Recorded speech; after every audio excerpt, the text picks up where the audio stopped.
журналистер тамыз конференциясына дайынсыздар ма? Иә, дайынбыз. Сәлеметсіздер ме әріптестер?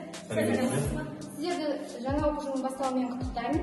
Мен де өзім жас маманмын. Павлодар педагогикалық университетінің екі шет тілі ағылшын пәні бойынша тәмамдап, Мұхтар Әуезов атындағы мектепке жұмыс істеуге келдім.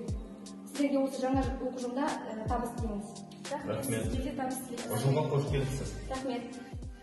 Сәлем мұғалім. Иә. Сіз тамыз конференциясы жайлы естіп пе едіңіз? Жоқ. Онда біздің ауданымызда тамыз конференциясы 25 тамыз күні Баянауыл ауданы мәдениет сарайы үйінде болады. Сіздерді жас мамандар группасына қосты ма? Жоқ. Жас мамандар группасына қоспаса, онда біздің жастар сізді жас мамандар группасына бүгін кешке қосатын болады. Жақсы, рахмет, сау болыңыз. Сау болыңыз.